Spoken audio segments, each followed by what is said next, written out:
Mesdames, Messieurs, bonjour. Très ravi de vous retrouver en cette matinée du 25 septembre 2020. Nous serons ensemble jusqu'à 10h30. Ce matin, en compagnie du docteur Fethi Benache, nous allons nous intéresser à la rhinite. Et qu'en est-il de la rhinite qui est mal soignée, d'autant que la saison s'y apprête donc pour avoir toutes ces maladies. Nous reviendrons aussi sur la marina d'Alger, la marina de Sidi Fradj. Alors, qu'en est-il de ce port? Comment on peut profiter donc de ce patrimoine surtout? Donc c'est un patrimoine à la fois culturel, historique, touristique. Alors comment on peut en profiter? Des plaisanciers seront parmi nous pour en parler. Aussi, alors le mois de septembre et aussi, surtout le Palais de la Culture a abrité durant un mois, c'était le mois de septembre, le salon donc de l'habit traditionnel. Donc ce patrimoine matériel et ce patrimoine immatériel a été mis en valeur durant un mois. Nous allons revenir donc sur cet événement ce matin.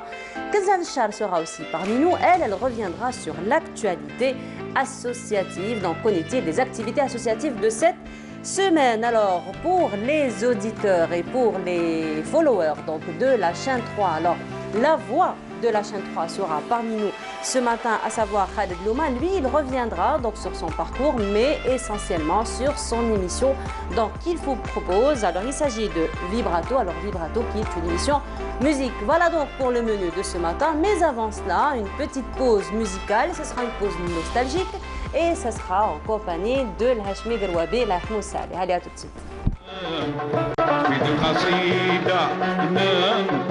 على النبي المكرم سيد الثقلان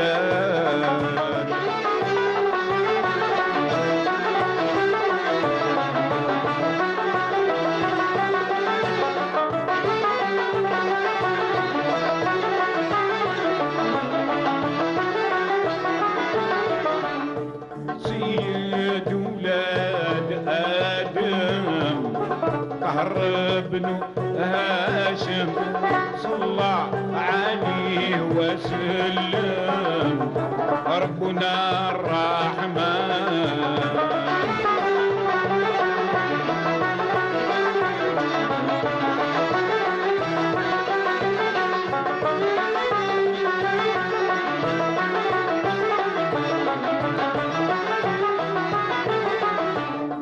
بهواه صورته هايم عليه نمدح دايم نطرز بيوت ونرسم بالرفيع قيان مدحو لنا كرامات ينذكر في الدنيا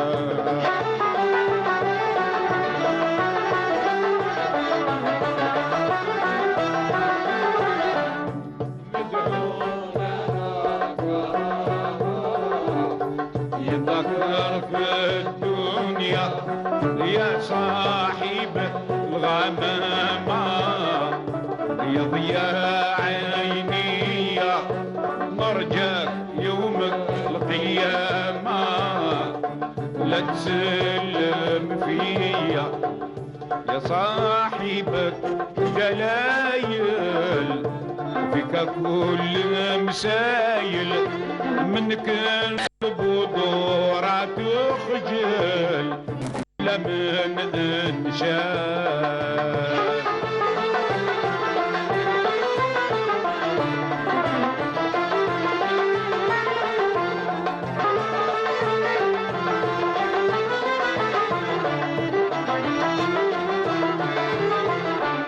افتح الزهر وسنبل على جبينه كل الورد والقرنفل تبسموا بسمات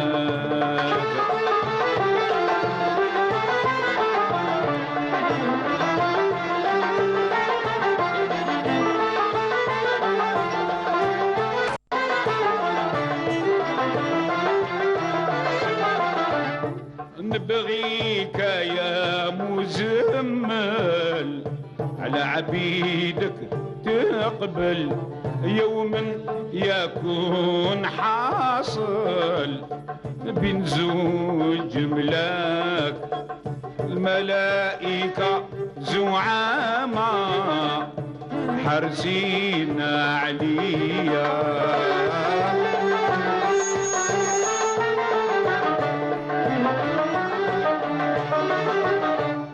الملائكة حرسين عليا يا صاحب الغمامة يا ضياء عيني نرجاك يوم القيامة لا تسلم فيا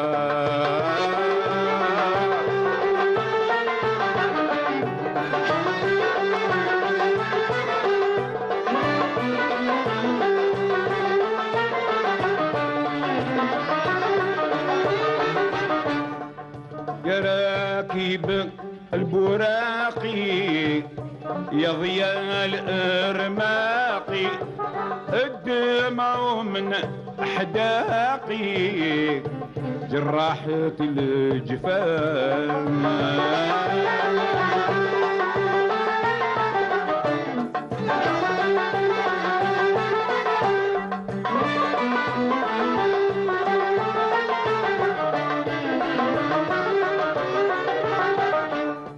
تجري كما سواقي من عظيم شواقي جسمي ناحي راقي صفر كمالي ورقاقي.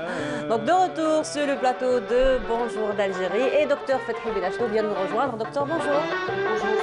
Docteur, c'est bonjour. Là, il faut que j'apprenne à regarder les caméras pour, il y a une seule, de toute façon, pour les téléspectateurs. Pour les téléspectateurs, oui. Oui, de toute façon, c'est pour eux qu'on est là. Hein, bien sûr. Sabah al-khair, c'est le... Vous avez vu, docteur, j'ai appris la leçon. Hein. Oui. Je dis toujours docteur depuis un bon bout de temps, docteur Fethi Benachnou. Très bien, oui, très bien. J'ai appris la leçon. Et en arabe, ils n'ont pas encore... quand j'ai la chance de passer dans les émissions, là, ils disent toujours professeur, oustad. Mais je crois que non, le médecin, dans la langue arabe, c'est la meilleure dénomination. On dit el-hakim. El-hakim. Parce qu'il y a toute une histoire. C'est le sage, el-hakim le sage, el-hikma. Et c'était, des docteurs, professeurs, ça. Moi, je pense que ça, on a copié ça des feuilletons d'un pays. Il y a docteur. Oui, mais entre-temps, les docteurs, j'ai envie de dire, les médecins ont aussi cet accès donc à cette distinction de professeur. C'est dans ce sens peut-être qu'on alors c'est professeur, maître assistant, tout ça. Ça c'est des graduations à la faculté. À la faculté, c'est propre à l'université, faculté. Moi j'en suis toujours à la faculté de médecine, c'est la base. Mais on ne peut pas se détacher. On ne peut pas. On peut pas se Donc détacher, c'est des graduations qui n'ont lieu. C'est comme à l'intérieur de la faculté, c'est des grades, mais d'une façon globale, dans notre langue arabe, notre langue nationale, c'est hakim. Et c'est plus beau. Ça élargit et il faut que le médecin soit un hakim. عنده hikma. Le hikma, c'est aussi le on a parlé la dernière fois sur la communication et tout ça, ça fait partie. Très bien. Voilà. Alors hakim, aujourd'hui... Moi, c'est Fethi, hein. Fethi, c'est pas hakim. Bah, hakim, ouais. Voilà. Et donc, Hakim Fethi Benachnou, aujourd'hui, on va parler donc de la rhinite. Alors, docteur, il faut dire que par moment, on ne fait pas de distinction, parce que généralement, c'est toujours les mêmes symptômes entre la rhinite, entre les grippes, entre les rhumes. Alors déjà, comment... La rhinorrhée, voilà. Le nez qui coule. Voilà. Le nez qui coule, voilà. Alors déjà, comment reconnaître une rhinite? Une rhinite. Comment on la reconnaît? D'abord, moi je trouve qu'il est important que chaque mot, que chaque dénomination ait une définition. Pourquoi rhinite? Rhinite, le R-H-I, c'est le nez. Le nez d'une façon globale. Oui. C'est les voies nasales pour faire... Et toujours le it, c'est le suffixe, je crois, ou le it, désigne une inflammation ou une infection. Une gingivite, une mammite, une ostéite. Toujours quand un mot est en médecine et se termine par it, ça veut dire qu'il y a une inflammation ou une infection. Rhinite, on a d'abord Le nez. It, c'est une inflammation du nez. Ce conduit nasal, il est extrêmement important. Vous savez que cette partie est extrêmement importante. Oui. D'abord, on a le rhinopharynx. C'est les voies, les voies par lesquelles circule l'air.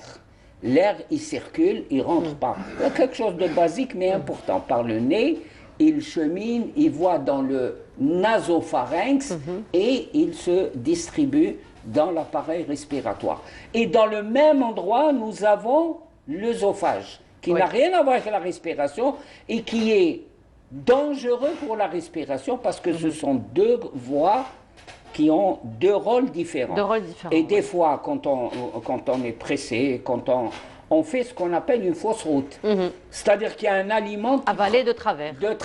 Et c'est dangereux. Et là, c'est surtout chez les personnes âgées. Et là, pourquoi je dis que c'est important, c'est dans le sens où il y a un contrôle. Alors, on a une... Voilà. Donc, un schéma. Voilà le nez. Ce qui est tapissé en rouge à partir du nez, tout ça, vous voyez, c'est une grande surface et qui descend. Mais c'est une surface extrêmement sensible. Vous savez, on a des poils, et à l'intérieur, c'est extrêmement sensible. Elle est très, très sujette aux inflammations. C'est quoi une inflammation? Une inflammation, pour résumer, c'est une irritation. Pour bien comprendre, quand on achète une paire de souliers toute neuve, on a une irritation du dos, de la cheville. Ça, parce qu'il y a eu irritation de la peau. Il y a eu frottement qui a entraîné une perte. Et là, on aura une irritation. Soit elle peut être d'origine virale. C'est la saison. Oui. C'est la saison, c'est le virus grippal, qui est lui, quand on dit il est aérien, ça veut dire qu'il est dans l'air et que nous, on doit respirer et que on respire ce virus. Soit c'est celui, et là on revient au Covid ou la grippe, c'est celui qui porte ce virus qui va vous envoyer une décharge de virus. Et très souvent, on le vit tous les jours, quand quelqu'un vous parle tout près, on a des postillons. Alors, il y a pire que ça, il y a ce qu'on appelle les gouttelettes de Pfulger, qu'on ne les voit pas, mais quand on parle, on émet. Donc, c'est dans ces là, on a une image très expressive, d'ailleurs. Voilà, très, très expressive. Oula, sincèrement, je remercie la régie, le réalisateur, parce qu'il arrive à trouver les bonnes images. Les bonnes images. Les bons supports. Les bons supports. Visuels. Vous voyez comment les virus arrivent à rentrer. Et le rôle d'un virus, c'est pour ça que dans le Covid-19, on introduit un écouvillon, c'est-à-dire le truc de l'oreille, mais avec un long manche. Oui. C'est rien. Je fais que des bêtises maintenant. Non, ça arrive. Peut-être vous êtes effrayé par le virus. Alors, pourquoi on investit profondément? Quand vous inspirez l'air qui transporte le virus, les lambeaux, le virus va se coller un petit peu partout, et surtout ce qu'on appelle le nasopharynx. Alors, on va juste revenir peut-être à la première image. Voilà. Le nasopharynx, c'est ce qu'il y a au fond avant que ça ne descende. D'accord. C'est tout juste la limite, donc on voit un petit peu la flèche. Voilà. Mais ce qui nous intéresse aujourd'hui, c'est cette muqueuse. La muqueuse, c'est l'intérieur de nous. Il y a la muqueuse buccale, il y a la muqueuse nasale. Elle est très sensible et c'est là où va se développer, agir le virus sous forme d'inflammation, d'irritation, qui va nous entraîner, l'éternuement, qui va nous donner, on va parler du nez parce qu'il y a une inflammation et les caractéristiques d'une inflammation, il y a un œdème, il y a irritation, et on va éternuer totalement. Et puis on va ressentir quand même quelques douleurs au niveau du nez, au niveau des yeux, un petit peu. Pourquoi? Alors justement, docteur, dans ce sens, donc ça ce sont des symptômes qu'on peut reconnaître, donc on peut déterminer un petit peu dans la rhinite. Dans la rhinite, je parle pas de mais parfois aussi ça se chevauche parce que la médecine, donc c'est très particulier, c'est très méticuleux, c'est très spécifique. mais parfois ça se chevauche. Donc là, à quel moment on va dire que c'est une rhinite et non pas une sinusite, par exemple? Oui, très bien. La rhinite, c'est justement une irritation. Moi, je dis une inflammation des voies nasales, respiratoires hautes. On appelle la partie haute. Là, à ce moment-là, c'est une rhinite. En général. Voilà, je pense que là, c'est très bien. En général, c'est le début. Ça, c'est la vue de face. En général, c'est le début. Avec les éternuements, avec le nez qui coule, tout ça. Mais lorsque ça débute avec certains signes traits, c'est ce qu'on appelle des signes en monture de lunettes. D'accord. Des signes, c'est tout autour de l'œil. Justement, c'était bien, si on peut revenir à la dernière image que nous étions en train de voir, je pense que ça a été, voilà, je pense que c'est là, voilà. on reconnaît très bien. C'est encore limité. Au début. Hein. Au début. Mais quand vous avez les trucs en douleur, en lunettes, en forme de lunettes, avec surtout un mal de tête frontal. Frontal, c'est là où c'est lourd, c'est les sinusites. Là, je reviens aux définitions. Pourquoi sinusite? C'est parce que les os de la face, il y a des trous. En latin, sinus, c'est un trou, c'est un trou. Alors là, la sinusite, elle peut être inflammatoire, elle peut être purulente. Purulente parce qu'il y a une accumulation de pus et très souvent, quand ça se complique, ça coule, le pus coule à travers les narines. Donc là, c'est très important, ça relève, disons que ça relève du domaine ORL parce que là, on appelle la sphère ORL. Oui. C'est les fosses nasales, les oreilles et la gorge parce que tout se vide ici. Donc la sphère ORL présente une inflammation qui peut se développer jusqu'à aller à l'infection et tous ces éléments-là. Et la douleur, parce qu'il y a un œdème, il y a une irritation, il y a une inflammation, elle se développe. Voilà. Alors docteur, ça, généralement la rhinite, voilà. Alors généralement la rhinite, comme c'est saisonnier et on l'a pratiquement chaque année, plusieurs personnes ne s'inquiètent pas. Alors est-ce qu'on devrait s'inquiéter? Est-ce qu'on devrait consulter? Est-ce qu'il y a des choses à faire auparavant? Est-ce qu'il y a une doigt, comme vous le dites si bien? Est-ce que je pars chez le pharmacien? Très important, c'est tout un programme. Voilà. Je parlais au début et on a commencé par la rhinite. La rhinite classique qu'on peut avoir au cours d'une grippe saisonnière. Mais attention, et c'est là où se trouve l'énigme. À partir du moment où on dit une rhinite allergique, il y a tous ces éléments qu'on a décrits qui sont causés par une allergie. Allergie développée par un allergène. Allergène, ça veut dire celui qui provoque une allergie. Et Dieu sait maintenant, cette flopée de produits chimiques qui aident à développer une rhinite allergique. La rhinite allergique, c'est quoi? C'est l'éternuement. Alors, un truc, j'espère qu'il va vous aider, un truc pratique. On peut avoir une rhinite à cause de la grippe, c'est OK. Pour comment la différencier de la rhinite allergique? La rhinite allergique n'est pas uniquement au cours de la grippe, n'est pas, entre guillemets, saisonnière. Sa saisonnalité, elle est ailleurs. C'est au moment, par exemple, on peut avoir des rhinites allergiques causées par les pollens, à certaines périodes de l'année. Mais la rhinite allergique, maintenant, le plus grave, le plus important, et sur quoi il faut, on est entouré de produits chimiques qui vont irriter. Très important, les déodorants, les désodorisants, les utilisations des produits ménagers. Alors là, il y a, on reçoit très très souvent des femmes au bord de l'asphyxie parce que quand elles nettoient, par exemple avec des produits, surtout la javel, elle rentre par exemple dans la salle de bain ou les toilettes, elle ferme la porte et elle est occupée.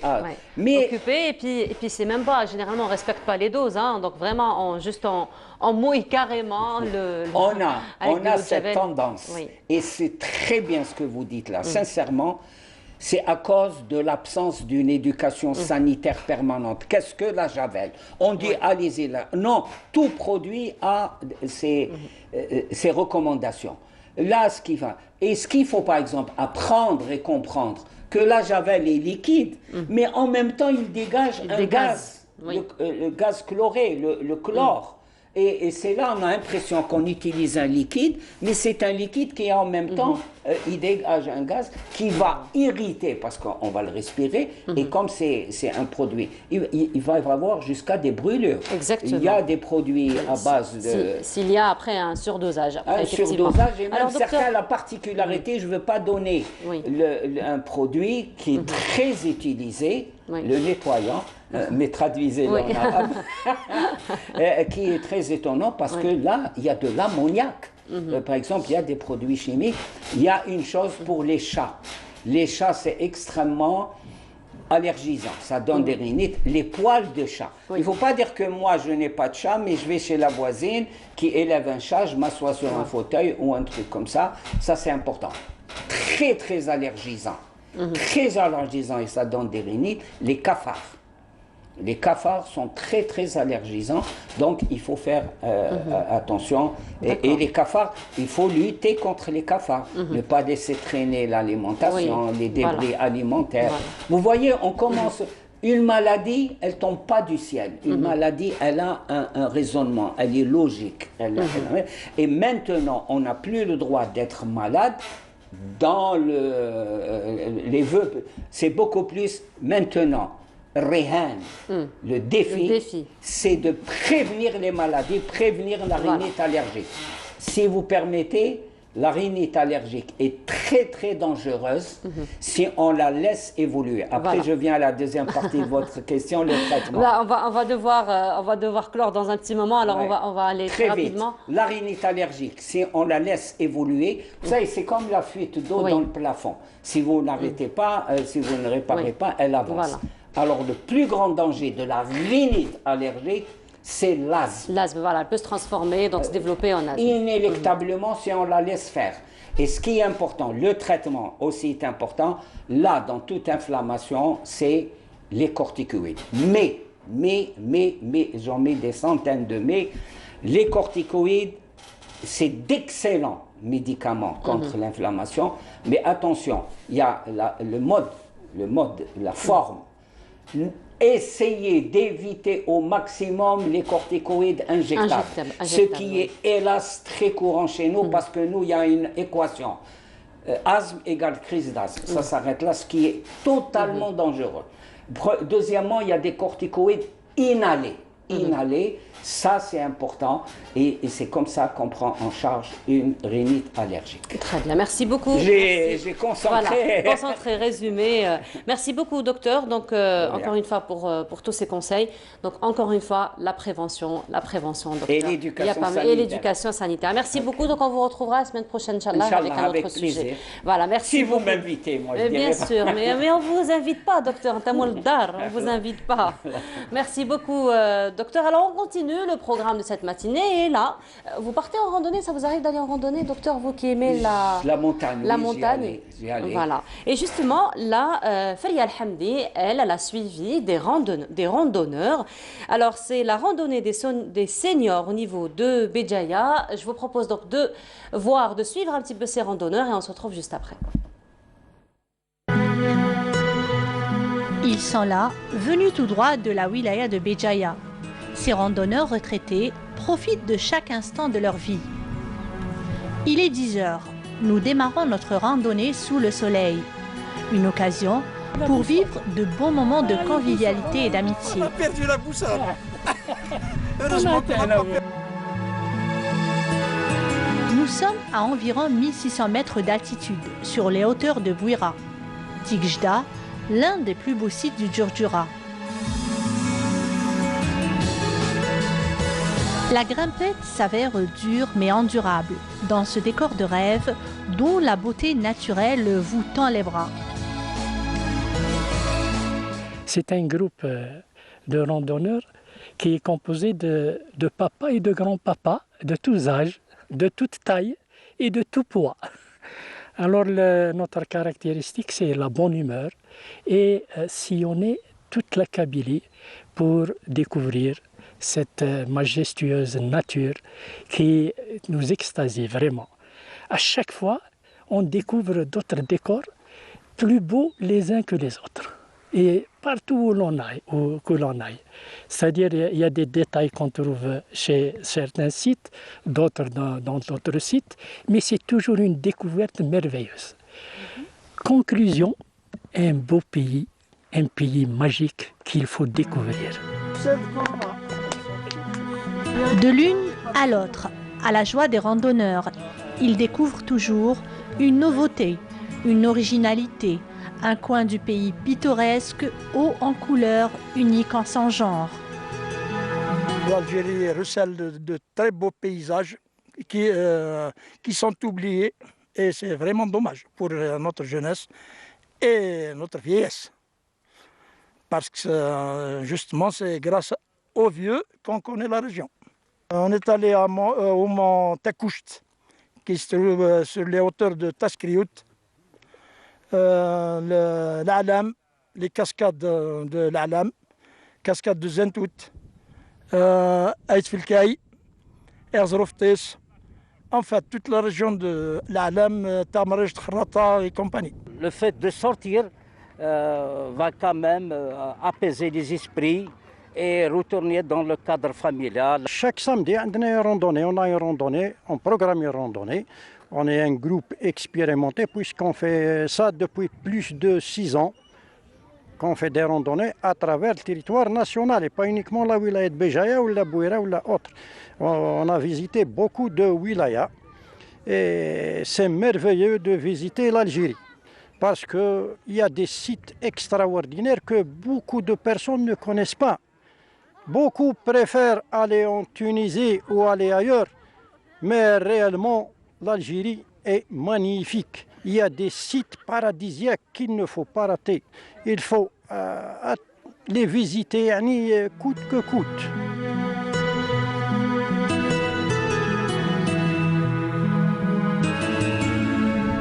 La crise sanitaire a incité certains randonneurs à troquer leurs tangs habituels pour des chaussures de marche. Pour les amoureux de montagne, impatients de retrouver leur terrain de jeu.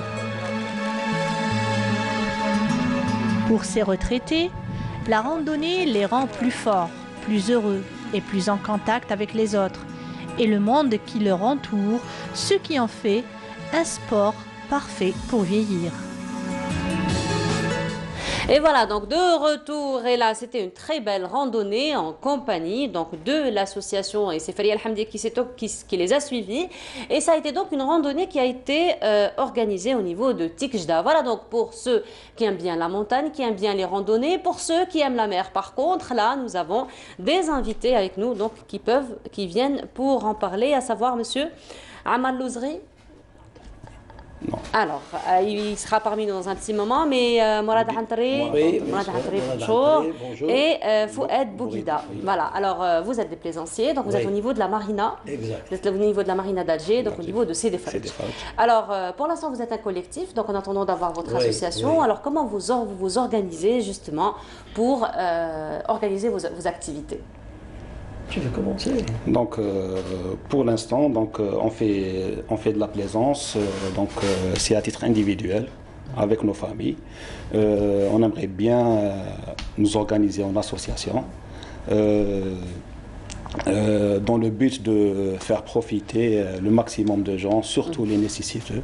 Oui. Donc, des sorties en mer pour les handicapés. C'est le but donc, de toute association. On vous remercie pour l'invitation. Le but d'Anna, c'est de sensibiliser les autorités sur l'état de délabrement du port de Cédefalj. Alors on va en parler, on va revenir donc sur l'état, mais là pour l'instant on voudrait bien donc apprendre un petit peu sur vos activités. Alors pendant que le reportage de Feriel passait, vous me disiez que vos relations avec la mer durent quand même depuis quelques années. 38 ans pour vous, c'est ça? 38 ans, 22 ans pour vous. Donc, voilà, donc finalement votre relation avec la mer... Notre relation avec la mer, c'est d'abord le plaisir de la mer, avec toutes ses composantes, c'est-à-dire faire de la plongée, faire de la natation, sortir en mer en famille, avec des amis.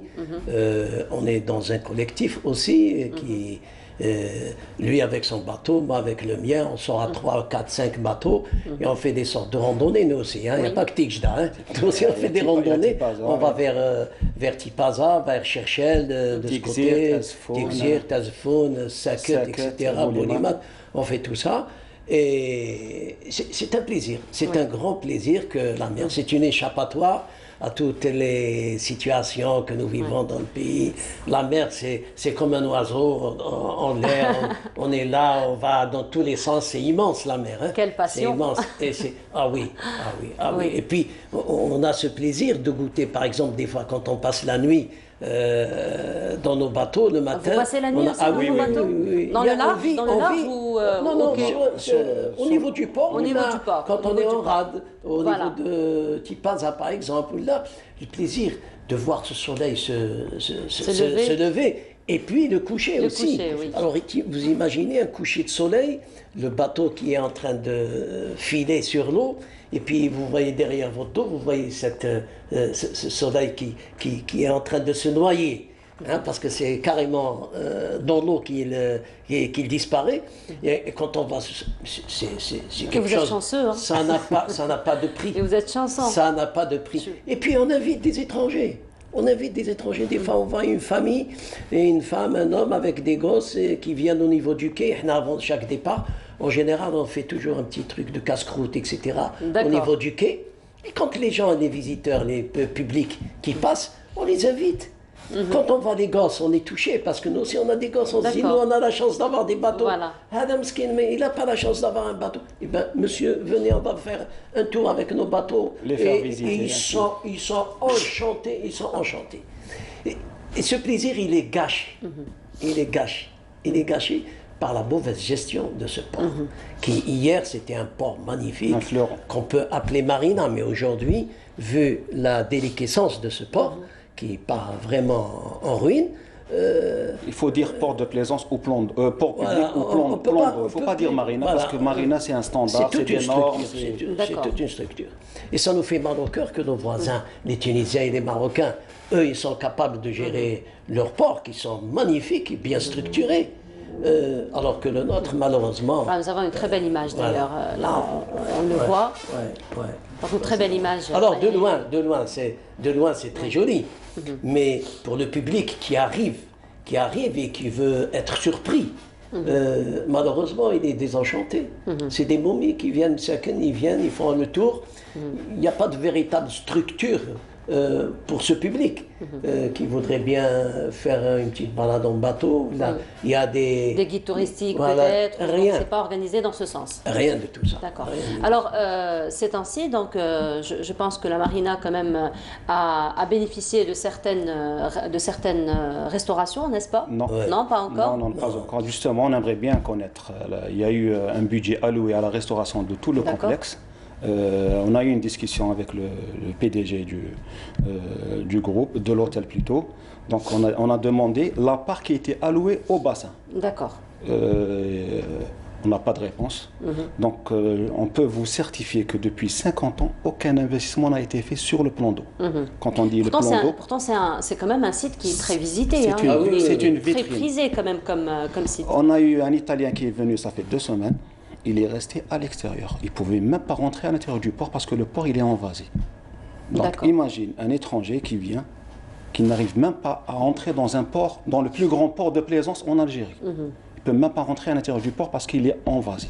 Donc il était à l'extérieur, il a été ravitaillé en eau, en gasoil, en vivres, par des plaisanciers. L'accueil des autorités, formidable, il n'y a pas de souci. Mais c'est une vitrine. On aimerait bien que cette vitrine change, évolue. Ça ne nécessite pas beaucoup de moyens. C'est une volonté. On aimerait bien avoir des professionnels en face. Ça veut dire quelqu'un qui va gérer la marina, mais bien chauffer les diplômes où il a été formé, son cursus. Et puis vous êtes là, c'est-à-dire qu'il peut toujours y avoir un travail de collaboration. Bien sûr. Vous êtes ouvert à propositions, vous êtes ouvert à... On a toujours, les différents responsables qui sont venus, on s'est présenté immédiatement pour leur dire nous sommes là pour vous aider, nous ne sommes pas vos ennemis. Parce que vous connaissez l'endroit, vous connaissez le site. Donc un PDG qui s'occupait d'une structure qui n'a rien à voir avec la marina. N'a rien à voir avec la marina. Quand un PDG il est installé. Bon, de toute façon, c'est l'administration, donc mais c'est l'administration. Mais quand il s'agit, voilà, mais quand il s'agit donc de prise en charge. À part, l'administration la restauration n'a rien à voir avec la plaisance. Avec la gestion d'un complexe touristique. C'est différent. Mais vous qui êtes un petit peu les enfants de cette mer, et vous connaissez très bien la marina, et vous connaissez très bien le port, donc vous-même, j'imagine que vous avez des propositions aussi par rapport à la prise en charge et la protection. J'ai des documents qui attestent. La première réunion, on a fait une réunion avec le nouveau staff. Donc le nouveau staff, il arrive, il fait 500% d'augmentation. 500%. Sans raison. Sans raison. 500%, on peut pas. Le port, il est déficitaire, il y a une mauvaise gestion, on n'arrive pas à payer nos employés. 500% d'augmentation. Ça va être un petit peu difficile d'aborder ce sujet parce que nous n'avons pas avec nous la deuxième partie. Sinon, voilà, on aurait aimé donc avoir quelqu'un qui représente l'administration. On a été accueilli par le premier responsable, très très bien accueilli. Donc, on a remis une plateforme. Donc l'augmentation elle a été revue à 100%, ça veut dire deux fois le prix. En contrepartie, on a demandé un engagement de l'administration. On accepte les 100% sans aucun problème, mais à condition de faire certains travaux, certaines améliorations. Prendre en charge déjà. L'administration n'a pas voulu s'engager sur la plateforme. On a le PV de la réunion, donc tout est écrit. Il y a un problème de compétences, il y a un problème de normes. Il y a eu, juste après l'incendie survenu depuis 4 ans, 5 ans au niveau de Sidi Faraj, il y a eu une installation pour l'incendie, lutter contre l'incendie. On aimerait bien connaître, est-ce que cette installation elle est homologuée? Le dernier essai, est-ce qu'ils ont fait toute... est-ce que ces normes sont respectées? Est-ce qu'on est en sécurité dans cette marina? Donc alors justement, dans ce sens, on va voir le reportage.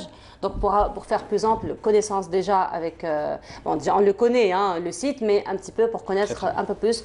Donc un petit peu le problème d'envasement duquel vous avez parlé, et puis voir un petit peu et ensablement. Ensablement. Donc là, c'est Samira Hadj Ahmar qui s'est intéressée justement à cette question dans ce reportage, et on se retrouve juste après.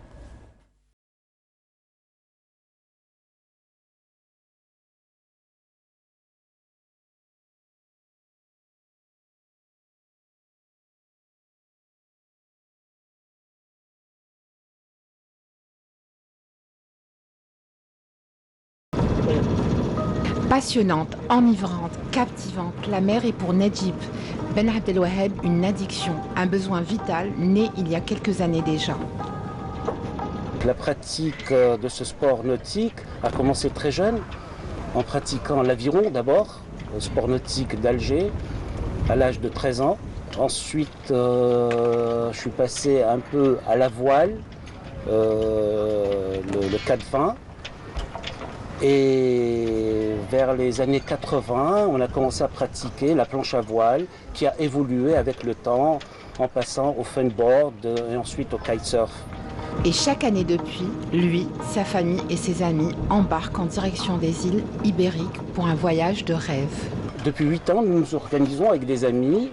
On est 5, 6 voiliers à faire des traversées vers les îles Baléares. C'est les îles les plus proches, elles sont à 200 000 nautiques. Cette traversée, on l'a fait en famille avec nos enfants. Et, en général, on choisit une météo clémente, c'est-à-dire de façon à ce qu'il y ait assez de vent pour pouvoir naviguer, pour faire de la navigation, quoi. Ne pas faire les traversées au moteur, par contre, utiliser le vent. Pourtant, cet été, les plaisanciers sont restés à quai. La situation sanitaire oblige, mais pas que. On a 1,30 m de profondeur. Il y a une trentaine d'années, on était environ 40 années, on était à 8 mètres de profondeur à cet endroit. On avait 8 mètres de profondeur. Et à chaque sortie, à chaque entrée, on rencontre le même problème. On doit faire plein de manœuvres. Ça peut durer 1 heure, 2 heures pour aller vers nos places. Pour entrer dans la marina, si on peut dire ça.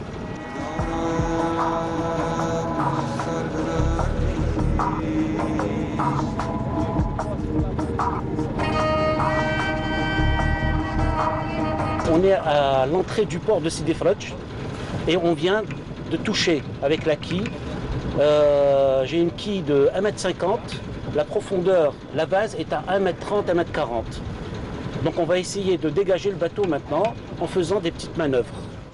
Espérant qu'une solution soit trouvée et que les aléas qui envasent la marina de Sidi Fradj aujourd'hui soient résolus tantôt. Et voilà, donc c'était un sujet de Samira Hadjamar qui, elle, s'est intéressée à la marina d'Alger. Justement, elle avait évoqué le souci, donc l'envasement donc, qui touche un petit peu la marina en attendant donc, de prendre en charge cette question. Alors, nous étions, donc, Morad Antari, il était avec nous, alors... J'ai pas eu donc l'occasion de le remercier. Je profite de le remercier d'avoir été parmi nous ce matin. Alors encore une fois, pour souci de distanciation et donc de respect des mesures d'hygiène et mesures barrières contre le Covid, donc on ne pouvait pas recevoir nos invités tous à la fois. Donc Morad Antari, merci beaucoup d'avoir été parmi nous. Et là, Ammar Louzri vient de nous rejoindre. Bonjour. Bonjour. Marhaba bik. On vous remercie d'avance de tout votre gentillesse et votre... Marhaba bikoum. Marhaba bikoum. Vous êtes chez vous ici. Vous êtes toujours à la une. Merci beaucoup. Alors vous aussi, vous êtes plaisancier, donc vous faites partie un petit peu du collectif de Morad Antari et de Fouad Bouguida. Alors avant de parler un petit peu de votre activité en tant que plaisancier, alors il y a quelques temps de cela, dans l'émission justement Brise d'été, nous avons reçu votre fils, vous venez de me le dire, Islam. Qui était à l'école de voile, puis il a fait tous les pratiques jusqu'à... Kite. Voilà, et justement, c'est vraiment une activité qui s'était imposée. Qui s'était imposée aussi. À part, et puis le plaisir. Et puis une activité qui s'était aussi imposée, puisqu'ils ont participé, d'après ce qu'il nous a dit, à des concours internationaux. Ils ont une médaille de bronze pour une première participation. Au câble. Voilà, donc là, c'était juste pour rappeler un petit peu l'activité. Donc finalement, l'amour de la mer et la passion pour la mer, elle est transmise de père en fils finalement. Vous savez, ce qui est bien chez nous, c'est que la mer appartient à tout le monde. Oui. Et aller s'asseoir au bord de l'eau, c'est déjà un grand plaisir, ne serait-ce que pour le moral et pour le... Vous savez, j'avais à un moment donné un père qui me disait « Vends ton bateau, vends ton bateau ». Oui. Je lui dis « Mais papa, mon père, tous les frais que j'ai, ce bateau, mon fils fume 2 paquets de cigarettes par jour, je paye moins en frais. Je gagne ma santé. » Un jour, il était malade, il a fait une petite sortie. Oui. Et puis en partant, il m'appelle, il me dit écoute, n'écoute pas la personne qui t'a dit vends le bateau parce que... Voilà, je m'arrête là. Voilà, parce que finalement, déjà sur le plan plaisir, sur le plan c'est un mode moral, de vie. C'est un mode de vie. Qui est à la portée de tout le monde parce que c'est pas tellement cher. On dit que c'est une histoire de sport de riche, c'est faux. Aujourd'hui, n'importe qui en économisant un tout petit peu, il peut s'acheter un petit voilier. Bon, bien sûr, il y a les moyens et les autorisations pour le faire. C'est des sacrifices, c'est des choix. Donc, il faut faire un choix, c'est tout. C'est à la portée de tout le monde. Mais aujourd'hui, on vous dit, à Sidi Fradj, il y a des yachts. J'ai pas vu de yacht. Ça fait combien d'années que je suis là, j'ai jamais vu de yacht. Ça fait combien d'années que vous êtes là? Alors 22, 38 ans, et vous, ça vous fait? J'étais là depuis, disons, mon jeune âge, à l'indépendance. Avant, il y avait que des cabanes en bois, il y avait 3 villas coloniales, et il y avait le vivier. C'est tout. Puis ensuite, arrivé les constructions, etc., on a commencé à vivre, on a connu Moretti, on a connu tout ce qui est venu avec. C'était magnifique, c'était beau. Et puis, bon... On n'accable pas les gens. On ne peut pas accabler un responsable pour lui dire vous avez fait ceci, vous avez cela. Le principe, c'est de se faire aider. On ne peut pas, par exemple... Le travail en collaboration. Voilà, on fait vraiment aller vers la collaboration. Quand on ne peut pas, on fait du copie-coller. On contacte, regardez, il y a des organisations ailleurs, des clubs, des trucs. On regarde. Aujourd'hui, il y a le net qui peut aider. C'est pas comme avant, on cherchait. Aujourd'hui, il y a le net, on fait des copies, on regarde, on étudie, on améliore. Mais chez nous, au contraire, tout a commencé à partir. En blibli, c'est-à-dire, au début c'était beau, c'était magnifique. La passion y est, la passion est là, le désir de changer les choses, le vouloir d'améliorer, donc est là, et je pense que tout à l'heure, mon ami Fouad, vous avez dit qu'on fait sortir, on aide des gens, effectivement. Il y a des petits jeunes qui veulent visiter, on les fait rentrer, mais ne montez pas, ne rentrez pas, non. On les accueille, rentrez, il y a des gens qui ne veulent pas monter, on les aide à monter, on leur fait faire des petits tours. C'est notre plaisir aussi, ça. Faire aimer la mer à quelqu'un, chacun, c'est magnifique. Alors justement, vous avez évoqué, Fouad, il y a quelques instants, un petit peu ce dévouement, un petit peu ce sacrifice dans tout ce qui est investissement, dans tout ce qui est entretien. Alors j'imagine que vous-même, donc vous êtes sur le port, vous avez vos bateaux, donc pour l'entretien, vous faites comment généralement L'entretien, malheureusement, au niveau du port de Sidi Faraj, il n'y a pas de moyen de levage. Ça fait 10 ans que la grue est en panne. Donc actuellement, pour faire un carénage, il faut aller à Zmouri ou à Cherchel. D'accord. Alors qu'une marina ou un port doit avoir ses moyens de. Donc ça fait partie un petit peu, encore une fois, de vos propositions pour améliorer. Et c'est stipulé dans nos contrats d'amarrage. Donc on a un contrat d'amarrage avec le GT. La prestation stipule libre circulation. Ça veut dire que les frais de dragage, c'est à la charge de l'EGT. Les moyens de levage. Le port doit nous fournir les moyens de levage. Une chaîne mer, c'est où attacher les bateaux. Oui. Les moyens de stocker les huiles et les batteries, c'est rien du tout. Mettre des fûts à disposition des plaisanciers pour stocker, c'est rien du tout, ça ne demande pas beaucoup de moyens. Dans les propositions qu'on a données à l'administration, on les a classées en trois propositions. Première proposition qui ne nécessite aucun moyen. Réorganiser le plan d'eau, mettre les bateaux par catégorie, ça ne nécessite pas des moyens. Mais on peut le faire, c'est une volonté. Deuxième catégorie, elles sont catégories sur la sécurité du port. Ça veut dire il y a beaucoup d'items où le port doit travailler dessus. Voilà, il s'agit de la sécurité des plaisanciers. Troisième, c'est des investissements lourds. Là, il y a des moyens, des appels d'offres. Le port n'a pas les moyens d'acheter une grue. Il crée une concession, il fait un appel d'offres, il ramène un prestataire algérien et lui donne la concession. Voilà.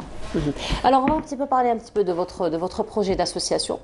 Donc là, vous comptez un petit peu vous organiser en association. Le plus dur a été fait, donc actuellement à cause du Covid. Alors, il faut dire que pour maintenant la création d'associations, il y a beaucoup de facilités comparées à ce qui était avant.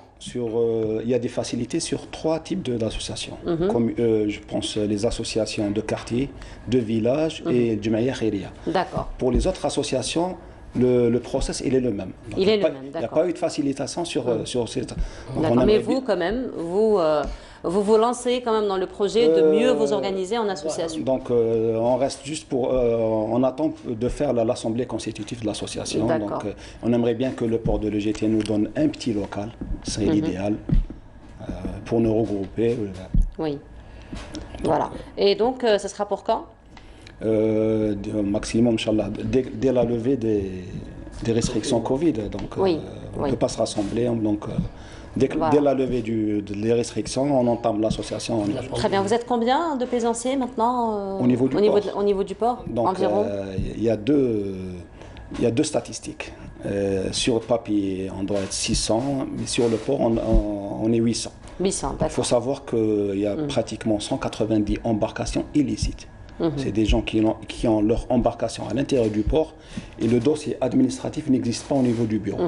Donc on aimerait bien que ça aussi, que ça soit pris en charge, effectivement. Donc il faut compter 600 plaisanciers. Donc on va dire qu'au niveau de la marina d'Alger. Très bien, la marina d'Alger, voilà, juste la marina d'Alger. Merci beaucoup d'avoir été parmi nous ce matin. On se quitte peut-être sur un dernier mot, peut-être. Oui, c'est-à-dire ce qu'on demanderait, nous, c'est qu'il y ait une certaine organisation. Par exemple, que les plaisanciers ne soient pas obligés d'acheter un matériel jusqu'à 100 et quelques millions pour faire un petit chenal pour sortir. Ce n'est pas notre rôle. Monsieur Bouguida a justement fait une petite réunion, on a ramassé l'argent nécessaire et le matériel, on l'a mis à la portée de... On s'est cotisé pour acheter une pompe à coût de 2 millions de dinars entre l'acquisition de l'apport et des équipements. Et on a payé même les employés pour draguer le port. Voilà. Nous-mêmes, on a construit des niches. Mais si on construit des niches et que le port, les responsables du port, ne les restaurent pas, ne les réparent pas, automatiquement, parce qu'il y a des jeunes qui arrivent, qui cassent les ports, qui mettent des prises, qui utilisent l'eau, etc. Bon, c'est bon. On avait mis une porte en inox, très très belle porte en inox, qui nous a coûté 130 000 dinars, quelque chose comme ça. Elle a été passée à la tronçonneuse. Pourquoi? Parce que nous, cette porte, on la ferme le soir. La journée, elle est ouverte. Elle est ouverte, il n'y a aucun problème. Le port ne nous appartient pas, on est dans l'eau. Mais après, le soir, il y a des gens qui arrivent, qui tirent les cordes, qui coupent les cordes, qui montent, qui filment savez, tout ça doit être surveillé. On n'a pas d'inspecteur de contrôle du DG ou du responsable du port. Personne ne tourne pour vérifier les choses, comme ça se passe à travers le monde. Même l'accueil des bateaux, quand le bateau arrive, en principe, il devrait y avoir une VHF, il devrait y avoir un système de météorologie pour prévenir les sorties des gens, etc. Il devrait y avoir des caméras de surveillance. Il y a beaucoup de choses qui vont. Voilà, donc l'appel est lancé. Ils n'ont qu'à nous appeler, on est là, on est à leur service. À leur service, parce que nous, en réalité, c'est un travail de collaboration. Juste une fin. Allez-y très rapidement, s'il vous plaît, parce qu'on arrive. Allez-y très rapidement, parce qu'on arrive à la fin. C'est-à-dire que nous, en fin de compte, on arrive au port, encore notre voiture, on vient là pour notre plaisir. C'est à eux d'assurer notre quiétude. C'est pas à nous à faire ce travail. Et que vous êtes là pour donner encore une fois des propositions. On le fait avec plaisir, parce qu'on aime cette mer, on aime notre pays. Voilà. Merci. Fouad, un dernier mot peut-être. Moi, j'aimerais bien que ce port devienne une vitrine. Une vitrine pour... voilà, Inch'Allah. Inch'Allah, c'est le but de tous les plaisanciers, d'avoir un port dans les normes. Dans les normes, très bien. Donc merci beaucoup. Alors je rappelle, Amal Louzri, vous étiez parmi nous. Si Mourad Antari était parmi nous il y a quelques instants, il est toujours dans le studio de toute façon. Fouad Bouguida, vous êtes des plaisanciers, donc merci beaucoup d'avoir été parmi nous ce matin. Et puis on va vous dire, profitez bien de la mer du moment que vous avez un petit peu cette chance. Merci beaucoup. Alors on reste donc encore une fois avec l'ambiance de la mer et ce sera en compagnie de Badji Bahri.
Et voilà, donc sur cette très belle chanson, on reste quand même avec le patrimoine, mais cette fois-ci, ça va être le patrimoine matériel, immatériel, du moment que le Palais de la Culture a abrité durant un peu plus d'un mois le mois du patrimoine. Voilà, alors nous allons en parler ce matin en compagnie de Madame Lisa Galès. Bonjour. Bonjour. Marhaba bik. Alors vous êtes conseillère au niveau donc, du ministère de la Culture. Vous êtes chercheur en anthropologie, vous êtes philosophe aussi. Oh là là, c'est voilà, j'y tiens quand même.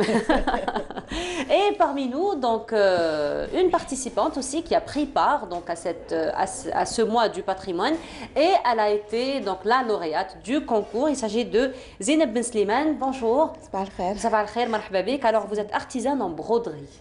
Shbika surtout. Shbika surtout, voilà. Alors Shbika, c'est vrai que ça a tendance elle insiste voilà, que ce soit une spécialité à part entière. À part entière, surtout que ce sont quand même de l'artisanat qui commence un petit peu à disparaître et justement c'est grâce à ce genre de manifestation que ça renaît un petit peu. Et qu'il y a beaucoup de valeur dans le monde parce que beaucoup de pays ont classé leur dentelle, travail de dentelle. La France, par exemple, a un élément classé qui n'est autre que la dentelle d'Arleçon. Et pourquoi pas, Shbika aussi devrait quand même rentrer dans le cursus, pas scolaire, pas éducation nationale, mais au moins dans la formation professionnelle, puisque c'est un élément qui a de l'avenir et il faut aller vers le détail. Et ça, c'est vraiment un travail de détail et de précision. Effectivement. Alors, on va revenir donc, dans un petit moment à Shbika et donc à la broderie d'une manière générale. Madame Galès, donc, on a dit que le mois du patrimoine, donc, ça a été organisé au niveau du Palais de la Culture. Pas uniquement. Pas uniquement, donc, mais principalement donc, au Palais de la Culture. Et c'était pendant un mois. Alors, bien entendu, juste avant, vous avez défini un petit peu des objectifs à cette manifestation. Alors, aujourd'hui, donc, une fois que la manifestation est terminée, comment vous pouvez évaluer finalement cette manifestation? Alors, on a défini d'abord les activités et les objectifs. Parmi les activités, il y avait l'exposition proprement dit, qui a réuni ici à Alger à cause de la crise sanitaire que le monde vit, qui n'a réuni que 7 ou 8 wilayas, moins d'une dizaine. Mais parallèlement, il y a d'autres wilayas qui ont fait le même événement chez eux. Je cite par exemple Borj Balej, Tizi Ouzou, Béjaïa, Ougla, Oran et j'en passe. Beaucoup de wilayas. Le deuxième point, c'était les concours. On a des résultats, 2 concours. Et le troisième, c'était il fallait quand même expliquer aux directions de wilaya et pas uniquement ce que nous sommes en train de faire. Donc une série de conférences, 6 ou 7 conférences qui ont été diffusées en visioconférence à travers le territoire national pour les professionnels de la culture de façon générale. Nos objectifs, c'était déjà d'identifier un petit peu ce que nous avons comme patrimoine uniquement dans le vêtement, parce que ce n'est pas un mois du patrimoine culturel qui a lieu en mai, c'est le mois du costume algérien. Voilà. Donc finalement, Madame Galès, vous dites, parmi les objectifs, c'est déjà identifier donc, le costume. Alors, est-ce qu'on va comprendre par là qu'il y a tellement de diversité que finalement, on ne connaît pas tous les costumes, il y a des costumes qu'on ne connaît pas, peut-être qu'on va identifier cette fois-ci? Est-ce qu'il y a des costumes qu'on ne connaît pas? En tout cas, quel que soit l'endroit où vous allez sur le territoire national, il y aura toujours un costume qu'ils ne connaissent pas ailleurs. Voilà. Nous avons des tenues locales, spécifiques, qui, 600 km plus loin, ne sont pas connues. Par exemple, vous demandez aujourd'hui à quelqu'un de Hidra, est-ce qu'il connaît Tissernesth? Bon, s'il regarde les chaînes nationales, oui, parce que j'en parle à tous les coups. Mais s'il ne les écoute pas, ce n'est pas sur TV5 qu'il va savoir qu'est-ce que c'est Tissernesth. La même chose, on dit Sarwal Loubia, mais pour peu qu'on lui donne un autre nom, Sarwal Mdouar ou Sarwal Arab ou autre chose, on ne saura pas ce que c'est. C'est vrai qu'on parle de la robe kabyle, mais en fait, on a des robes kabyles. Des robes kabyles. Connaissons-nous toutes les variantes de cette robe kabyle? Connaissons-nous Tikseout, qui est une variante du côté sud-est, Tizi Ouzou et Bouira. Donc vous voyez, à l'intérieur même des wilayas... C'est aussi comme Chedda. Donc quand on dit Chedda, on pense directement à Tlemcen, alors qu'il y a d'autres régions où on trouve Chedda qui est Il y a d'autres régions qui ont Chedda. Et puis pour revenir à Chedda, ce n'est pas que Chedda qui a été classé, c'est tout le costume nuptial féminin avec tout l'environnement culturel, rituel et ornemental qui a été classé. Dans cet environnement, nous avons par exemple le Mejbout qui a été mis en exergue, qu'on retrouve dans d'autres vêtements. On a aussi le khidmat le hayek malma qu'on trouve, le haïk lui-même, on le retrouve dans d'autres vêtements. Donc, c'est tout ça qu'on a voulu montrer comme premier point. Donc, identifier ce qui existe, savoir quels sont les éléments qui sont en danger. D'accord. Savoir les choses qu'il faut mettre en exergue. Là, on met le shbika en exergue parce que c'est une passion pour certaines femmes, mais c'est aussi une spécialité nationale qui est très très peu connue ailleurs, qui n'existe pas d'ailleurs beaucoup en dehors de l'Algérie, mais que nous avons beaucoup chéri du temps où on avait le haïk et on avait la djar, et ça a malheureusement disparu, l'un et l'autre ont disparu de la circulation, et donc avec ça, shbika a perdu énormément, mais aujourd'hui, il faut la repositionner pour la faire réapparaître avec d'autres travaux. Et justement, donc, et tout ça. voilà, et Zeynep, donc, elle avait pris part à cette manifestation avec son travail. Donc Zeynep a quitté Shbika depuis combien de temps? 25 ans. 25 ans, donc depuis votre jeune âge, quoi. Donc Bien vraiment, sûr. ça commence jeune, hein, ce genre de travail. C'est une passion. Donc voilà, donc vous avez participé, Zeynep, à cette manifestation. Alors, Shbika, donc c'est vrai que lorsqu'on parle un petit peu de Shbika, on pense directement au drap, par exemple, on pense au mouchoir, on pense à ce genre de choses. Donc vous travaillez toujours dans ce sens? Bien sûr. On زدت لها درت les écharpes, درت باليطات, درت les tenues. Là, c'est un petit peu votre travail? Bien sûr. Donc on pourra voir un petit peu peut-être de plus Mais près. elle peut aussi bien faire les chemises. Hein. Oui. C'est ce qu'elle m'a dit tout à l'heure. Voilà, ça c'est un petit peu votre travail qui se fait naturellement Bien et sûr. 100% à la main, À la bien main, sûr. bien sûr. Tout se fait à la main. Alors, Zeynep, vous avez appris ça toute seule? كيفاش حتى جاتك la passion? كيفاش vous avez appris? Moi, ليا عماتي, c'est mes grands-parents. Vous avez des ateliers, vous enseignez, vous formez? Justement, هذه هي اللي واش أنا حابة. أنا حابة نديروها كمادة في التكوين المهني تابعة لابغودغي. Voilà, c'est un petit peu l'objectif peut-être encore de... En tout cas, on va essayer de répondre à ça. كما شاف كي دينا لو بري نحبسوا ولا لازم Bien sûr, نقولوا لازم. bien sûr. Voilà. Donc ça, ce sont des écharpes, hein? Des Zeynep. écharpes. J'ai ramené Voilà. que des Voilà, alors est-ce que vous pourriez peut-être nous expliquer un petit peu le procédé? On va voir peut-être un autre modèle. Le procédé, comment ça se passe, comment ça se fait, comment ça se travaille? Vous pourriez peut-être nous expliquer comment vous travaillez, Shbika? Quel est le principe un petit peu du travail? Bien sûr, هي شبيكة واش لازم لها l'aiguille, le papier craft et le fil. Ou bien sûr les Beaucoup de tissus. patience. Beaucoup d'amour aussi. Beaucoup d'amour, de passion et patience. On fait un dessin, puis نسموه بالاخر بالهضره تاع شبيكه تشلاك نجوزوا عليه بلا ماشين ولا باليد. هي جينيرالمون كيبداو اول مره يتعلموا يديروه باليد، يتعلموا تاع اليد ومن بعد كي تولي عندهم الخدمه بزاف وكامل تولي يستعملوا بالماشينه. هذه سي صدير piquer qui m'a juste pour coller le morceau, hein, c'est pas le travail qui se fait à la machine. D'ailleurs, Shbika, il y a quelques années de cela, pour Jahaz Tal Aroussa, c'était primordial. Voilà, c'était primordial.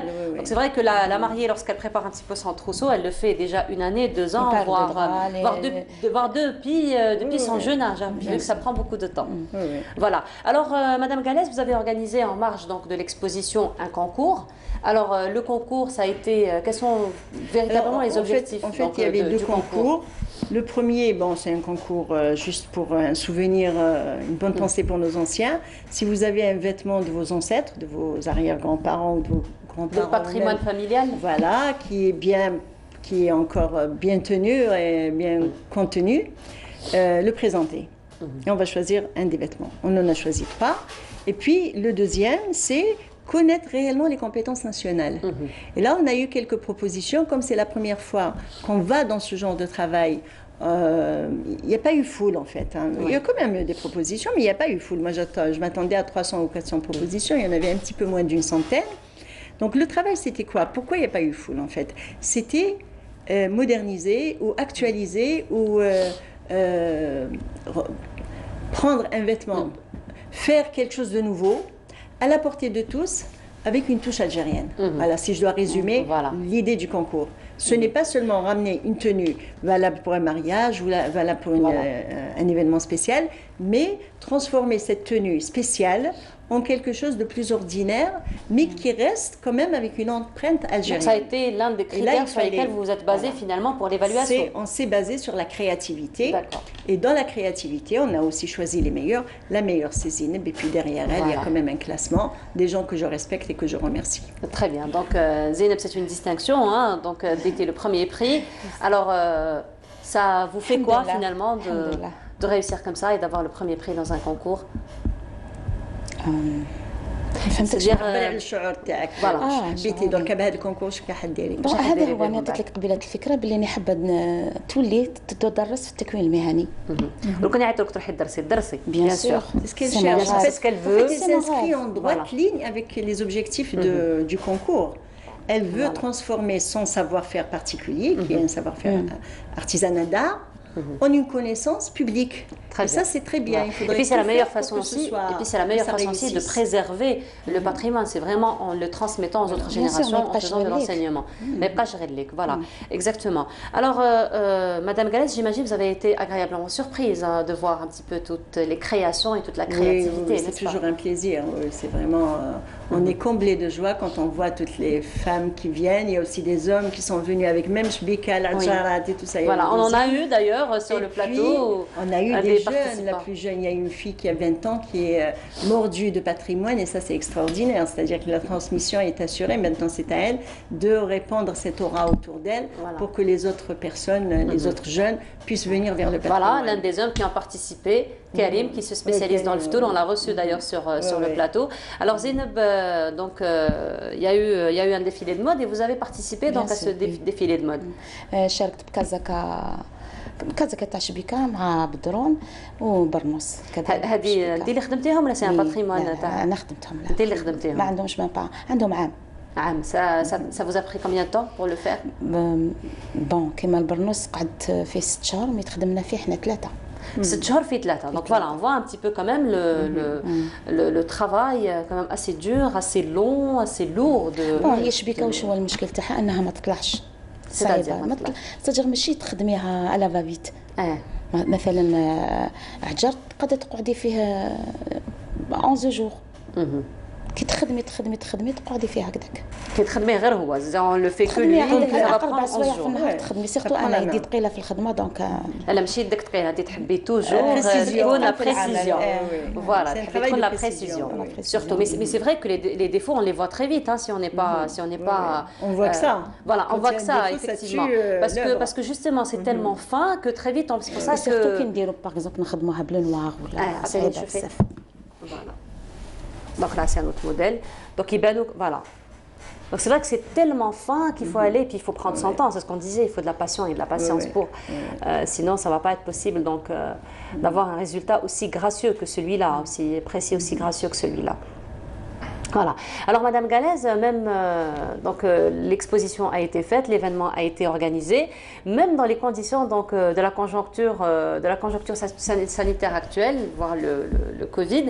Et pourtant, donc il y a eu quand même des gens qui sont venus, qui ont visité, il y a eu énormément d'exposants déjà. Et puis il y a eu aussi des visites, malgré tout. Alors que c'est en plus du fait que les conditions sanitaires sont difficiles, c'est que les transports sont interrompus. Voilà. Malgré ça, on a eu des gens qui sont venus d'autres wilayas en voiture pour voir l'exposition. Et ça, c'est très encourageant. Juste pour voir l'exposition? Oui. Voilà, donc quand même, on voit qu'il y a des gens qui s'intéressent, qui s'intéressent toujours. Alors, Madame Galès, la dernière fois qu'on vous a reçu pour parler de la Ashura, voilà. Donc c'était dans l'émission Brise d'été. On avait quand même un petit moment où nous avons discuté, vous et moi, et j'avais ressenti un petit peu votre besoin et votre combat pour classer un petit peu tous ces, ou du moins les plus marquants peut-être des costumes algériens comme patrimoine national voire international. Alors où en est un petit peu votre combat? Oui, je ne peux parler que des dossiers qui sont déposés. On en a déjà discuté. C'est déjà un combat. Pour l'instant, ceux que nous avons classés il y en a 7. Ceux qui sont posés et qui vont passer, je ne sais pas s'ils vont être classés parce que c'est de la souveraineté de l'UNESCO, il y en a 2, un sur liste commune et un sur liste particulière. Et puis il y a un 3e aussi qui est prévu pour l'année suivante aussi sur liste commune. Je parle du couscous qu'on a fait sur liste commune.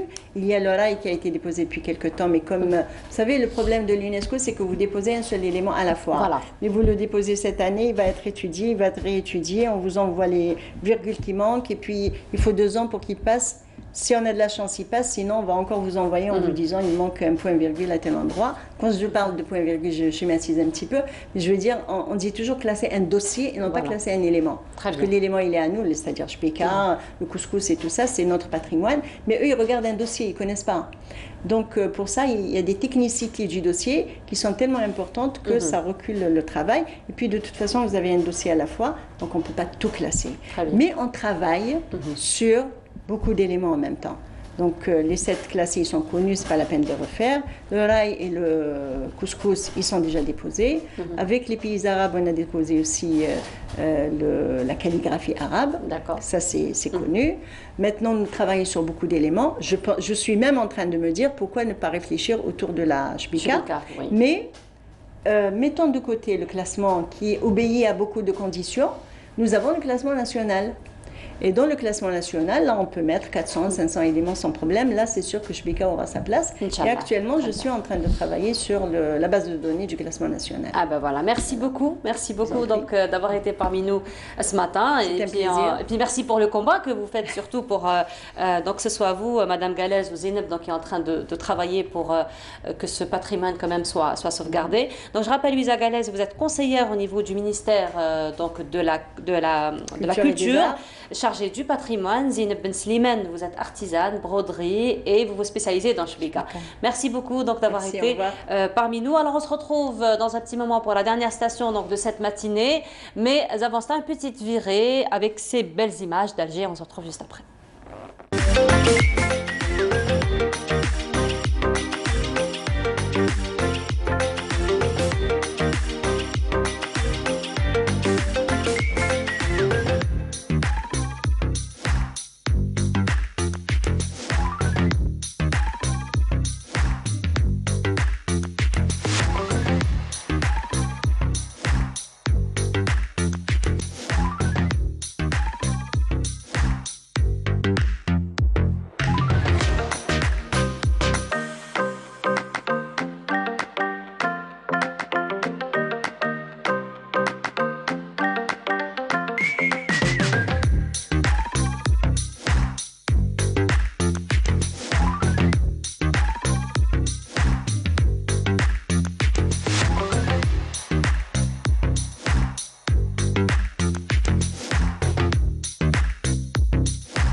À présent, Kenza vient de nous rejoindre. Kenza, bonjour. Bonjour. Ça va, Kenza? Ça va très bien. Beaucoup d'actualités associatives, comme d'habitude, cette matinée.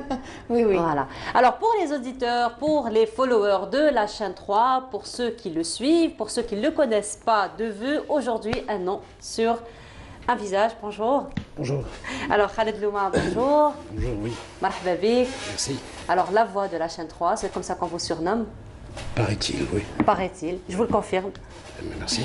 Je vous le confirme. J'accepte le compliment, oui. C'est un compliment, c'est une vérité et beaucoup de personnes, beaucoup d'auditeurs donc, se mettent autour, se sont donné le mot pour vous surnommer la voix de la chaîne 3. Oh, bah, ça fait plaisir. C'est sympa. Alors, Vibrato est une émission donc, de musique qui accompagne les auditeurs. Oui, c'est en soirée, 22h, 23h, 1h. Et je propose des ambiances en voyage. Voilà. 1 heure, c'est pas beaucoup hein, pour certains auditeurs. Hein. Pour moi, c'est beaucoup. Pour vous, oui. Mais pour les auditeurs, surtout, c'est un créneau horaire.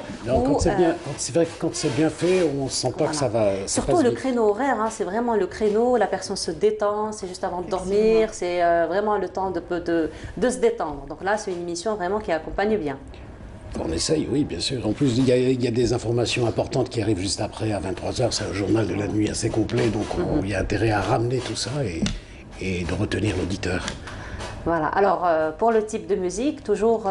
C'est très varié. Ça dépend des états d'âme et de l'humeur du moment. Ou de l'actualité aussi. D'accord. Donc le choix justement de ce que vous proposez comme belle ambiance aux auditeurs, c'est vous-même qui les choisissez ou c'est en... Je sais que j'imagine surtout que vous recevez beaucoup d'appels. Je travaille pas avec le téléphone, mais je suis non, je veux dire, sur les réseaux sociaux, oui. Non, je ne parle pas d'interactivité, d'émission interactive, mais c'est vrai que quand on est auditeur, on aime bien être plus proche un petit peu de son animateur préféré, de l'appeler, de lui dire ce qu'on aime. Mais je reçois des commentaires, notamment sur Facebook, où j'ai une page consacrée à l'émission, et c'est très intéressant. On vous voit derrière votre micro, d'ailleurs. Oui, oui, au studio, oui. Et ça me permet de corriger certaines erreurs, d'être un peu plus succinct, un peu plus synthétiser davantage, parce que c'est ça la radio, c'est dire beaucoup de choses avec très peu de mots. Et gérer son temps correctement. Gérer son temps, mais être très descriptif aussi, hein, parce que ça permet quand même à l'auditeur d'imaginer un petit peu, d'imaginer l'ambiance un petit peu, Ça dépend de la conception qu'on a de la radio. Pour certains, c'est du blabla, il faut parler. Pour d'autres, pour moi, non, c'est très peu de mots suffisent. Il faut juste installer une ambiance ou raconter une petite histoire, instaurer tout un univers et laisser l'auditeur rêver et déclencher un petit peu de ses fantasmes et son imaginaire. Donc on reste finalement dans le mythe, on écoute la voix, on imagine, oui, donc on n'a pas d'image, c'est pas comme la télévision par exemple. Donc la télévision très vite... la magie de la radio. La magie de la radio. Alors justement, Khaled Loma, il faut dire que c'est une passion que vous partagez parce qu'avant de vous connaître en tant qu'animateur radio, en tant que la voix de la radio, vous êtes vous-même artiste. Un musicien, oui. Oui. Et c'est votre passion finalement que vous partagez? La musique? Autrement, oui. Oui, différemment, oui. C'est un contact direct avec un public. C'est des concerts très chauds, très live, comme on dit. Voilà. Toujours dans le rock? Toujours, oui. Toujours dans le rock? Oui, c'est une façon de vivre aussi. Voilà. Oui. Alors le rock, il a quand même, j'ai envie de dire, ben voilà, on a déjà un fond qu'on peut écouter. Je ne sais pas si... Voilà.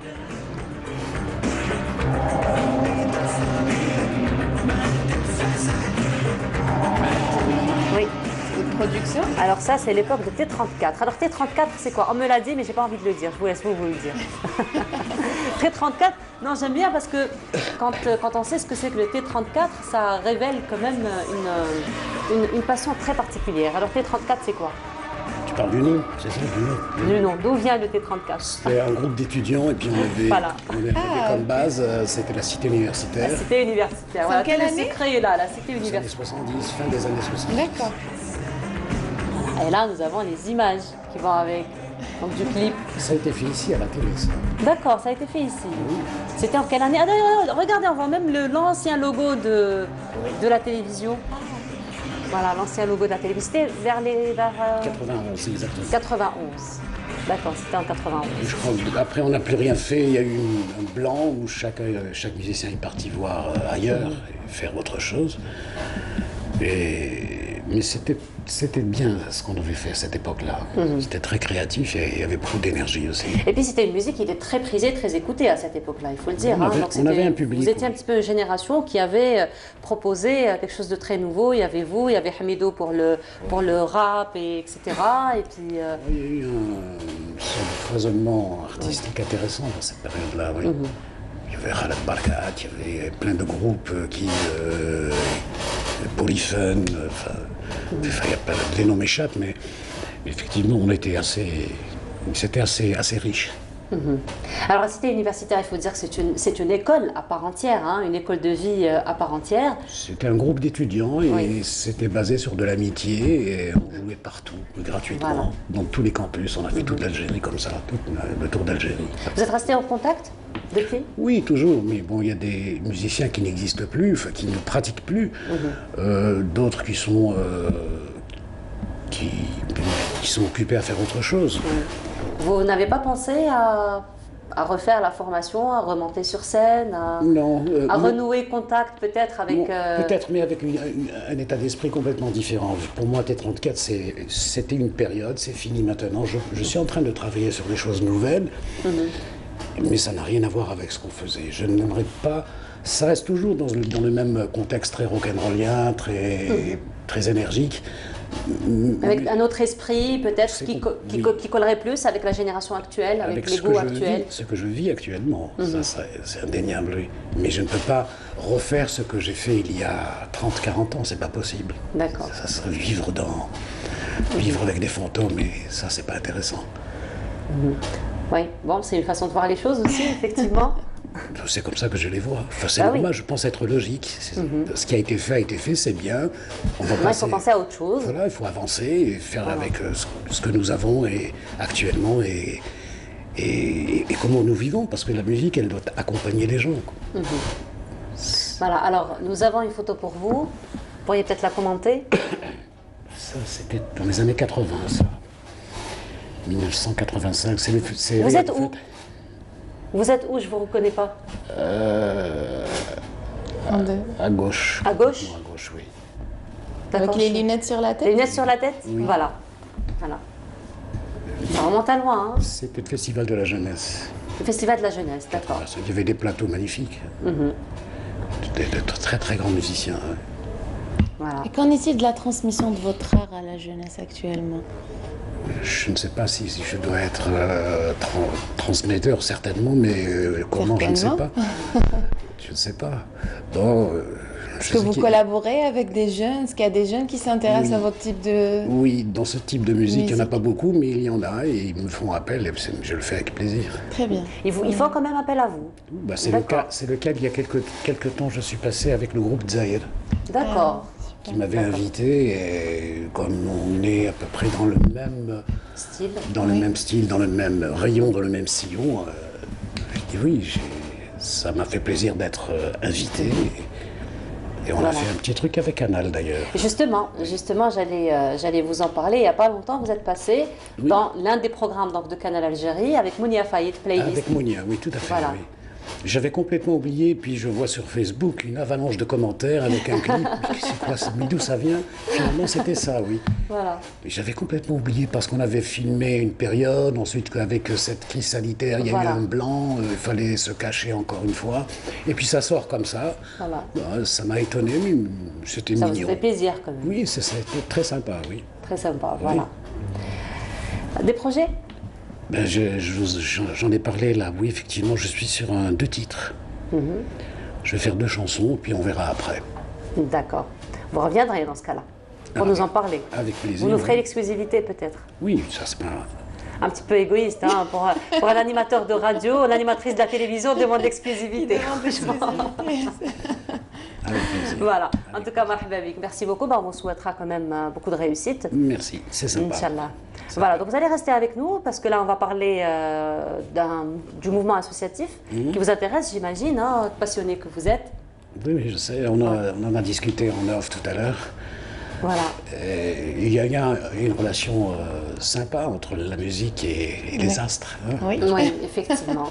Exactement. Alors, Kenza, l'actualité associative, donc comme chaque vendredi, il faut dire, les associations sont très actives, particulièrement donc, dans des moments quand même assez durs comme ceux qu'on passe en ce moment. Effectivement, nous allons aujourd'hui parler des associations qui œuvrent dans la science et dans la vulgarisation des sciences, en l'occurrence l'espace. Donc, je vous propose un autre voyage. On était dans la radio et là, je vous propose un voyage dans l'espace, justement. Donc, c'est des associations qui... Comme tu l'as si bien dit, Nour, malgré avec toute la crise sanitaire, se sont adaptés en innovant, mais aussi à guider un petit peu le changement en vulgarisant justement les sciences. La science aujourd'hui, on parlera de l'espace. Donc ce sont 3 associations de jeunes entre Alger, Biskra et Le Bouari qui se sont organisées et collaboré pour organiser le camp national des sciences de l'espace et de l'astrologie. Donc c'est un camp virtuel qui va se passer le 27 et le 28 donc, de ce mois-ci entre 18h et 20h30. Donc ces associations-là, nous avons Iqra de Biskra. Nous avons l'affiche justement, Kenza. Exactement, donc c'est Iqra de Biskra et il y a aussi Ibn al-Haytham de Le Bouari ou encore association jeunesse innovatrice d'Alger.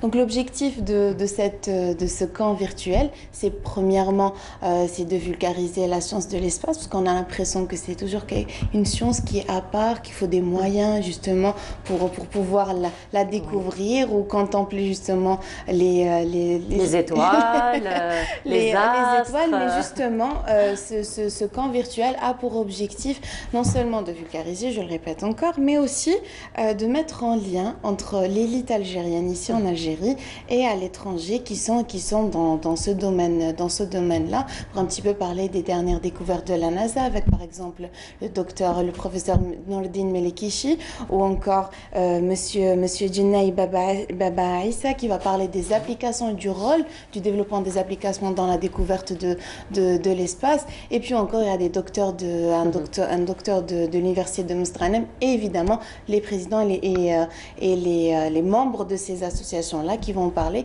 Et ceci pour rejoindre un petit peu les professionnels, mais aussi les passionnés. Parce qu'il faut savoir, il y a des passionnés, et surtout ceux que font ces associations-là. On n'a pas besoin d'être un professionnel ou un professionnel avoir fait des études pour pouvoir faire une excursion et savoir contempler et reconnaître les étoiles ou encore les planètes. Donc d'ailleurs, par exemple, ce que fait l'association Ibn al-Haytham Doum le Bouakri, par exemple, comme ce soir, il y aura la Lune qui va visiter Neptune et Jupiter. Donc c'est la Lune qui va aller visiter. Très jolie mise en scène finalement. Hein.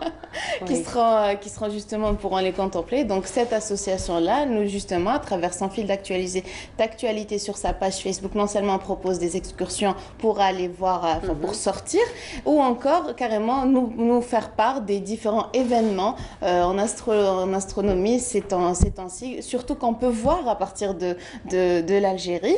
Et puis encore, par exemple, si on prend l'association Iqra, elle est carrément, non seulement s'intéresse à l'astronomie, mais aussi elle fait intégrer les enfants. Donc par exemple, elle propose un programme de formation pour dans le développement et la programmation pour les enfants, donc des inscriptions. Très tendance, la programmation pour les enfants, robotique, avec ça prend quand même de l'ampleur. Les nouveautés, avec toutes les avancées technologiques dans d'autres pays, la programmation est carrément au collège, parfois même carrément au primaire, parce que voilà, c'est une nouvelle science, c'est une programmation, c'est carrément, plutôt l'enfant commence justement à programmer son cerveau dans la programmation et la création justement d'applications, mieux c'est. Et puis de toute façon, c'est un chemin, à la limite obligatoire. On est vers la technologie, donc plutôt l'enfant est inscrit,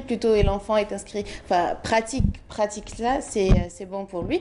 Ou encore, l'association Jeunesse Innovatrice, donc elle, ce qu'elle propose, la photographie de l'astronomie, la photographie de l'espace, pardon, et même pour les amateurs. Donc voilà, donc c'est l'idée derrière ce camp-là, je le répète encore, c'est pour vulgariser. C'est pas parce que c'est une science qui demande justement des moyens qu'il faut qu'on s'éloigne ou autre. Voilà. Justement, les associations sont là et on le dit encore et on les répète nous à chaque fois, c'est que l'association est le lien entre le citoyen et tout autre partenaire. Elle est là justement pour transmettre le besoin du citoyen et dans ce domaine-là, pour faire découvrir cette très très belle science et ce voyage dans les astres. J'ai hâte d'ailleurs ce soir de me retrouver. Moi aussi j'ai hâte, figure-toi Kenza, moi aussi j'ai hâte. Ce soir j'allais justement te demander de nous rappeler l'horaire à laquelle il va y avoir l'événement ce soir. Alors ça sera juste après l'adhan de l'Aïcha, voilà, comme ça a été précisé. Alors pour revenir justement pour la participation... Adhan de l'Aïcha de quelle ville? Alger. Très bien.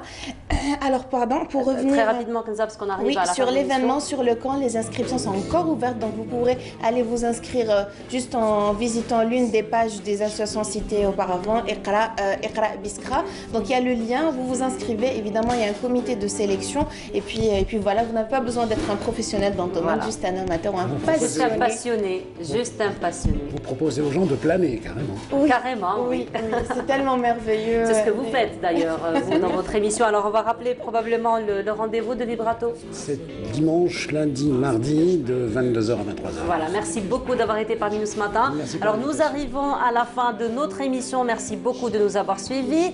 Je vous retrouverai demain, Inch'Allah, à partir de 9h jusqu'à 10h30. Et on se quitte avec cette chanson que vous-même, vous avez chantée lorsque vous avez été l'invité de notre collègue Mounia Faïd dans cette émission Playlist. Voilà, allez, au revoir, à demain.